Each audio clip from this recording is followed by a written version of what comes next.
Hello gamers, welcome back කියලා පිළිගන්නවා Hish LK YouTube channel එකට. ඉතින් අද ගෙනාවේ mid range PC build එකක් ඔයාලට. මේකේ මම price එක thumbnail එකේ title එකේ දාලා තිබ්බේ නෑ. ඉතින් අපි බලමු quotation එකක්ම දාලා මේකේ price එක කොහොමද කියලා. ටිකක් ගණන් ගණන් ඉතින් ගොල්ලොකු ගාණක් නෑ. ඉතින් අපි අද තෝරගන්න shop එක තමා මේ MSK computers කියන රාගම තියෙන shop එක. මේකින් වලට බයි කරගන්න පුළුවන් use new brand new ඕන දෙයක්. ඉතින් මේකේ තියෙන custom build හැම එකක්ම. ඉතින් අපි අද බලමු අපේ PC build එක. ඉතින් අද අපි එකටම තෝරගන්නවා මෙන්න මේ i3 second gen 3.1 GHz processor එක. ඉතින් මේක second gen processor එකක් මම use කරන්නේ මොකද මේකට නැත්තම් තව චුට්ටක් ගාන වැඩි වෙනවා. ඉතින් මේ processor එකත් සාමාන්‍ය gaming වලට හොඳ. ඔයාලට තව අතේ සල්ලි තියෙනවනම් ඔයාලට පුළුවන් i3 3rd gen processor එකට යන්න මීටර රුපියල් 1000ක් 500ක් 750ක් විතර වැඩි වෙන්න පුළුවන්. ඉතින් මේකට ඔයාලට පේන 6 month warranty එකක් හම්බ නැති එක වැදගත්. 6 month warranty එකක් ඉතින් ගොඩක් වෙලාවට shops වලින් දෙනවා අඩුයි use කරපු processor RAM නම් වලට ගොඩක් වෙලාවට මම මේක දැක්ක දෙයක් තමයි 6 month warranty එක හම්බ වෙනවා. ඉතින් අපි බලමු මේකේ specification. මේකේ dual core කියන්නේ cores දෙකයි threads 4යි threads ගන්න තිබ්බා. threads 4යි generation එක second generation. මේකේ onboard graphic කෙනවා Intel HD 2000 HD graphics. ඉතින් සාමාන්‍යයෙන් අර ලොකුම ගේම් ගහන්නත් බෑ. ඉතින් Crysis 1 Just Cause 1 2 එකත් low settings වලින් play කරගන්න පුළුවන් වෙයි. ගොවත් මම අර කලින් ගෙන build එකට වඩා චුට්ටක් fast build එකක්. ඉතින් මේ ඔක්කොම මැකෙන්න පුළුවන් ඉස්සරහින් අපි එකතු කරගන්න කැලිත් එක්ක. ඉතින් මේක මම ඔයාලට recommend කරනවා මෙන්න මේ processor එක ඔයාලගේ මේ build එකට. මේක mid range build එකක්. ඉතින් මේකේ brand Intel brand එකේ මේ processor එකේ photo එකක් ඔයාලට මේකේ පේනවා දාලා තියෙනවා. ඉතින් අපි මේක අපේ quotation එකට add කරගමු. ඔයාලට මෙතනින් පේනවා quotation එක add වුණාම හරි. ඒක අපේ quotation එකට add කරන රුපියල් 4000යි දැනට අපේ sub total එක. ඊට අපි ඊළඟට මෙන්න මේකට හරියන motherboard එක select කරගන්න. motherboard එක තමයි මෙන්න මේ H61 කියන second gen DDR3 motherboard එක. ඉතින් මේකටත් හම්බ වෙනවා 6 month warranty එකක්. ඔයාලට මේකේ brands කිහිපයක් මෙයාලා දාලා තියෙනවා Foxconn, MSI, Asus, Gigabyte වගේ. ඉතින් මේකත් හොඳ motherboard එකක්. ඉතින් ඔයාලට තව රුපියල් 500ක් විතර තව වැඩි මේකට වියදම් කරන්න පුළුවන් නම් ඔයාලට පුළුවන් එකපාරම S61 DDR3 3rd gen motherboard එකක් ගන්න. ඉතින් 3rd gen motherboard එක නම් ඔයාලට second gen processor එකකින් ගහන්න පුළුවන්. ඉතින් ඔයාලට තව සල්ලි තියෙනවා නම් අර වගේ 3rd gen processor එකයි 3rd gen motherboard එකයිම ගන්න. ඉතින් ඔයාලට වෙන මේකේ RAM slot දෙකයි ගහන්න පුළුවන්. ඒක ඉතින් චූටි කේස් එකක් තමයි. ඉතින් ඔයාලට RAMs 4ක්ම ගහගන්න පුළුවන් නම් මේකේ එනවා B75 කියන motherboard එක. B75 motherboard එක ඉතින් මීට වඩා රුපියල් 2500ක් විතර ගණන් වැඩි. මේක ගන්නවා නම් ඔයාලට RAM slot 4ක් ගහගෙන 32GB දක්වා ඔයාගේ machine එක upgrade කරගන්න පුළුවන්. ඉතින් ඒක ලොකු වාසියක්. ඉතින් මේ motherboard එක ගන්න පුළුවන් නම් ඒක ඔයාලා buy කරගන්න එක කිසිම පාඩුවක් නෑ. ඔයාලා buy කරගත්තට මේක description එකේ දාලා තියෙනවා BIOS එක කිහිපයක් මේක සඳහන් කරලා තියෙනවා. ඔයාලා site එකට ගිහින් බලන්න. ඉතින් මේක මම ඔයාලට recommend කරනවා. මේක හොඳ motherboard එකක්. ඉතින් තාමත් ගොඩක් අය use කරනවා. ඉතින් මේකත් අපේ quotation එකට add කරගමු. මෙහෙම හරි අපි add කරා. අපි බලමු මේකට අපි රුපියල් 10000යි. එතකොට අපේ sub total එක අපි එතකොට දැන් processor එකයි motherboard එක select කරගෙන ඉවරයි. මේකට ඔයාලා දන්නවා cool එකක් තවන cool එක LGA 1155 මේ cool එක ඒක දාගමු අපි. ඒකට 6 month warranty එකක් හම්බ වෙනවා. ඉතින් cool එක දාගද්දි ඔයාලා මෙන්න මේ මෙතන thermal paste එකත් එක තමයි ඔයාලට හම්බෙන්නේ ගොඩාක් දුරට.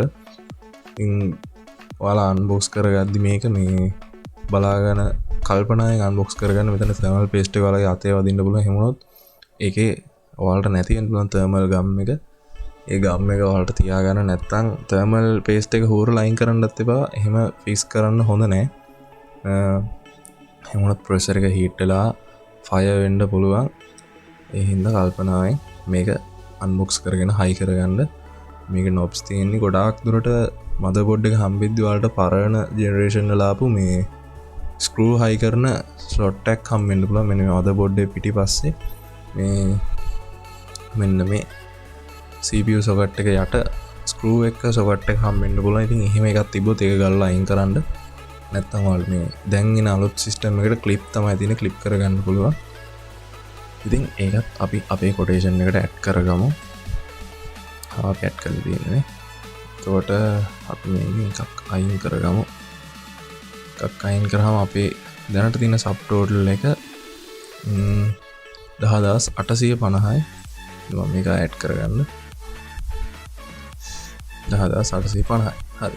ඊට පස්සේ අපි යම් මෙන්න මේකට තෝරගන්න RAM එක සිලෙක්ට් කරගන්න. RAM එකට හැටියට මම මේ 8GB RAM එක තෝරගන්නවා. මොකද අපි හදන්නේ ගේමින් බිල්ඩ් එකක්. චුට්ටක් මිඩ් රේන්ජ් එක යන. ඉතින් 8GB RAM එකක් තෝරගන්න එකම පර්පස් එක තමයි මෙන්න මේ මදර්බෝඩ් එකේ ස්ලොට් දෙකයි තියෙන්නේ. ස්ලොට් දෙකක් තියෙද්දි ඔයාලා 4GB එකක් ගහගත්තත් ඉතින් ප්‍රශ්නයක් නැහැ. පස්සේ කාලෙක 8 එකක් ගහගෙන 8 එකක් බයි කරලා 4 එක විකුණලා හරි ඔයාලට මොන හරි කරගන්න පුළුවන්. එකපාර චුට්ටක් හොඳ performance එකක් ගන්න පුළුවන් හින්දා මම මෙන්න මේ 8GB RAM එකක්ම එකපාර සිලෙක්ට් කරගන්නවා මේකට.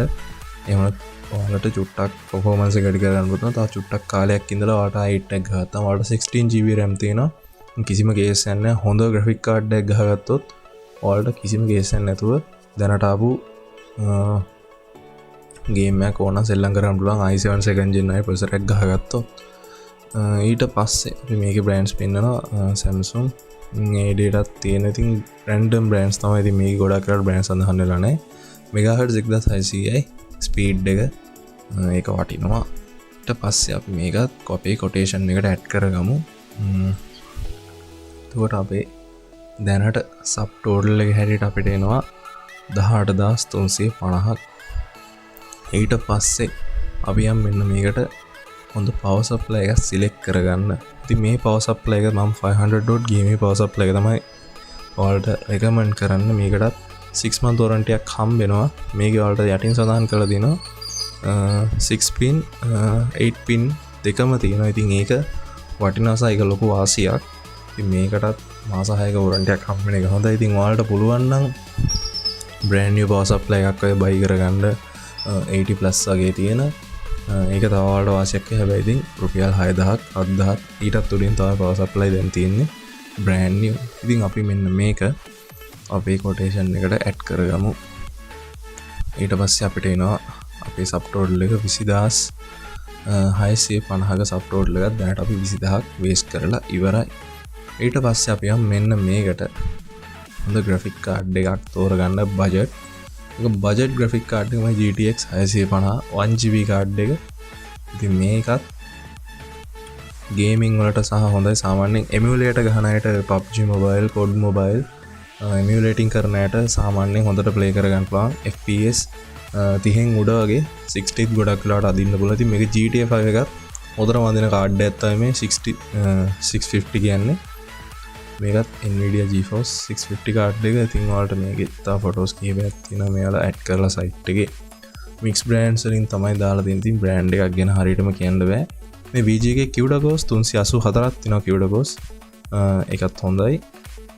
තව මේකේ GDDR5 memory එකක්. ඉතින් ඔයාලා හිතන ඇති මේ තව තියෙනවා 4GB මම දැකලා තියෙනවා GT. ඉතින් GT කියන කාඩ් එක මේට වඩා මේ ගේමින් අතින් performance අඩුයි. ඉතින් GTX කියන්නේ ගේමින් වලට Nvidia ලා ගහපු කාඩ් එක. ඉතින් මේ GTX කාඩ් එක ගන්න මීට කලින් තියෙන 550 Ti එක පුළුවන් නම් 560 Ti කාඩ් එක ගන්න. ඉතින් ඒකත් හොඳ කාඩ් එකක්. මේකේ දැන් මෙයාලගේ shop එකේ graphic cards දැන් ගොඩක් stock ඉවරයි. ඉතින් මේකත් ළඟදීම stock ඉවර වෙන්න පුළුවන්. ඉතින් ඉක්මනින් buy කරන කෙනෙක්ට හොඳයි. නැත්තම් මේ cards තව රුපියල් 1000කින් 2000කින් තව මාස 2කින් 3කින් ගණන් යන්න පුළුවන්. හරි. ඉතින් අපි මේ කාඩ් එකෙත් කොටේෂන් එකක් දාගමු අපි මේකට. එතකොට අපිට එනවා සබ් ටෝටල් එක 29150ක්. දැනට අපි 29000ක් වේස්ට් කරලා ඉවරයි. ඊට පස්සේ අපි යනවා මේකට චුට්ටක් performance එක වැඩි කරගන්න. ඉතින් SSD එකක් මම use කරන්න හිතුවා. මොකද i3 second gen processor එකක් හින්දා අපි මොනවත් 4th gen වගේ 6th gen වගේ processor use කරන්න නැති හින්දා මේ SSD එකෙන් ඔයාලට ග්‍රැෆික් කාඩ් එක SSD එක එකට එකතු වුණාම චුට්ටක් අර FPS 10ක 12ක විතර තව චූටි වැඩි ස්පීඩ් එකක් ගන්න පුළුවන්.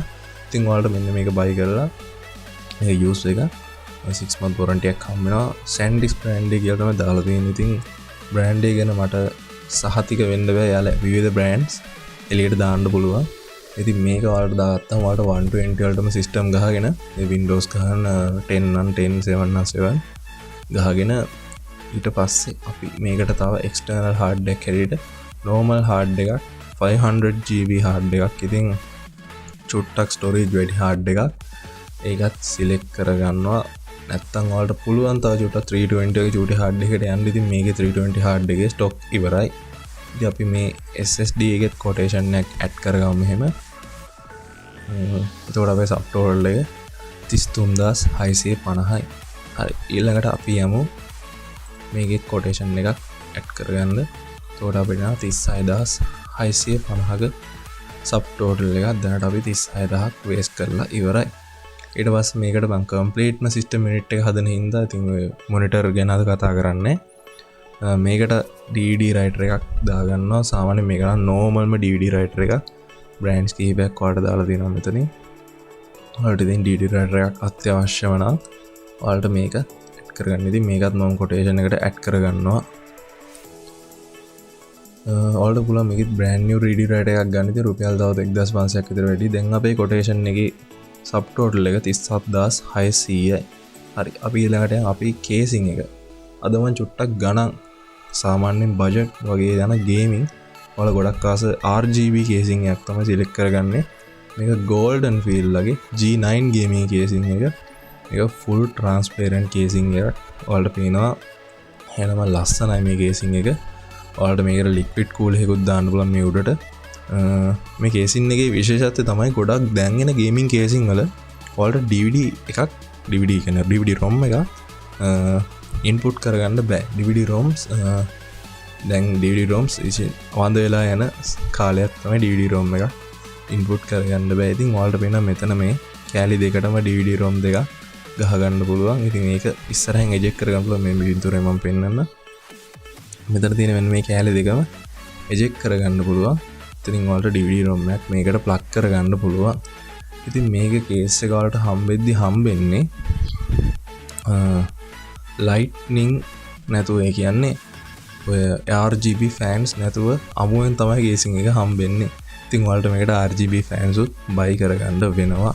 ඉතින් දැනට අපේ quotation එක කියන්නේ 37600යි. ඉතින් අපි මෙන්න මේක add කරලා බලමු අපේ quotation එක කොහොමද කියලා. මේක 4800 casing එකක්. දැනට යන gaming casing වල prices බලුවම මේක ඔයාලා ගන්න එක ඔයාලට ඇත්තටම වටිනවා සහ මේක ඇති. ඉතින් liquid cool එකකුත් ගහලා ඔයාලට ඉස්සරහට Ryzen build එකකට වගේ යනවනම් liquid cool එකක් ගහගෙන උඩින් එතන උඩටත් ඒකට RGB fan දෙකක් තුනක් විතර එන්න පුළුවන්. එතකොට තව චුට්ටක් ලස්සනයි සහ මේකේ heat management එක හොඳටම තියෙන casing එකක් තමයි G9 golden field casing එක. හරි ඊට පස්සේ අපි කතා කරා මේකට එන්නේ නැහැ කියලා RGB fan. ඉතින් අපිට RGB fan kit එකක් buy කරගන්න වෙනවා. ඉතින් අවශ්‍ය කෙනෙක්ට RGB fan kit එක ඔයාලට buy කරගන්න පුළුවන්. ඉතින් අපි මේ shop එකේ මෙයාලා RGB fan kit තියලා තියෙනවා. ඉතින් මම මෙන්න මේ golden field ලට මෙන Twilight RGB triple fan set එක තමයි මේ select කරගන්නේ මේකට. ඉතින් මේකේ fans තුනක් ඇති. fans තුනම තමයි මේකටත් ගහන්න පුළුවන්. මෙතන fans හතරක් පෙන්වන්නට මෙතන මේ උඩ තියෙන කෑල්ල liquid cool එකට තමයි fan එක add කරලා තියෙන්නේ. මේ photo එකට විතර. ඔයාලට fans තුනයි මේ casing එක add කරන්න පුළුවන්. මෙන්න මෙතනට 1යි, මෙතනට 2යි, මෙතනට 3යි. ඉතින් මේ golden field casing වලට මේන fan kit එකක් තමයි මේ තියෙන්නේ. මේක 4800ක් වෙනවා. ඉතින් ඔයාලට මේක 4800කට ගත්ත කියලා පාඩුවක් නැහැ. මොකද මම මේකේ බැලුවා තනි fan kit එක දැන් යනවා 2500ට විතර. එතකොට මේක ඔයාලට චුට්ටක් හම්බෙන බෝනස් එකක් වගේ එකක්. ඉතින් මේක golden field casing වලට fix වෙනවා. case එකක් නේ. මේකට දාගන්න input කරගන්න පුළුවන්. ඔයාලට RGB එක ඕනම නම් ඕන නැති කෙනෙක්ට ඒක අයින් කරලා දාන්න පුළුවන්. ඉතින් මේකේ තව විශේෂත්වයක් තියෙනවා. මෙන්න මේ casing එකේ power supply එක යාලා hide කරලා තියෙනවා. මෙන්න මේ photo එක වලට බලන්න පුළුවන්.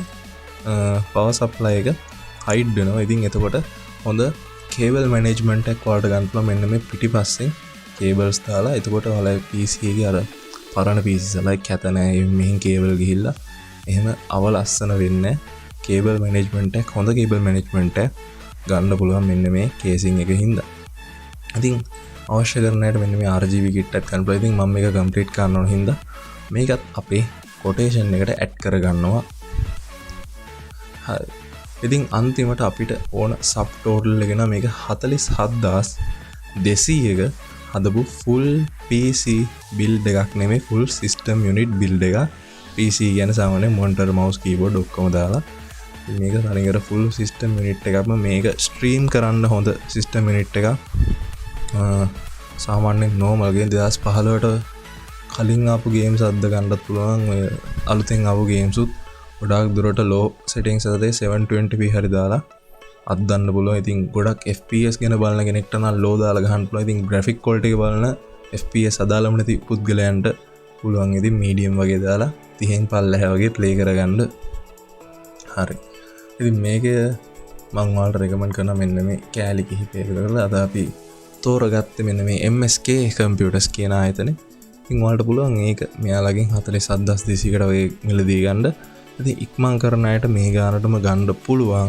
ඉතින් තව මාසයක් දෙකක් විතර යද්දී මේකේ ගණන් රුපියල් 1000කින් 2000කින් 3000කින් ඉතින් තව ගණන් වලින් වැඩි වෙන්න පුළුවන්. ඒක ඔයාලට අවාසි සහ මේ රටේ හොඳකම හින්දා මේක මෙහෙම වෙන්නේ. ඉතින් අද මම ඔයාලට ගෙනාවු මේ ගේමින් PC build එක මෙහෙම තමයි ඔයාලට පෙන්වන්නේ. හරි. ඉතින් මේකට ඔයාලට යන්නේ 48000ක් වගේ ඉතින් ගාන. මම ඉතින් ඒක දැම්මෙත් නෑ thumbnail එකේ පෙන්වෙත් නෑ. ඉතින් ඔයාලට මේක කොටේෂන් එකක්ම දාලා පෙන්නන්නම් කියලා හිතුවා.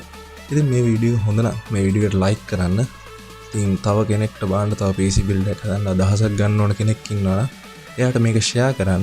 ඉතින් ඔයාලා අපේ channel එකට අලුත් නම් අපේ channel එක subscribe කරලා නැත්නම් යට තියෙන අතපඩ subscribe button එක click කරලා එහා පැත්තේ තියෙන bell icon එක click කරලා අපේ channel එකෙන් දාන recent videos builds gameplays වගේ දේවල් ඔයාගේ ළඟටම ගෙන්න ගන්න. ඉතින් ගොඩක් අහලා තිබ්බා game එකක් ගේන්නේ නැද්ද කියලා ළඟදී. game එකක් ගේනවා. ඉතින් පොඩි connection case එකක් තියෙනවා මේ දවස්වල. connection case එක පහුණාට පස්සේ අපි stream කරන්නත් බලාපොරොත්තු වෙමින් ඉන්නවා. එහෙනම් අපි අදට මේ වීඩියෝ එකෙන් සමුගන්නවා. ඉතින් මේ ටිකේ තියෙන කොරෝනා ප්‍රශ්නත් එක්ක පරිස්සමෙන් ගැලවට වෙලා ඉන්න අපි ආයේ හමු වෙමු.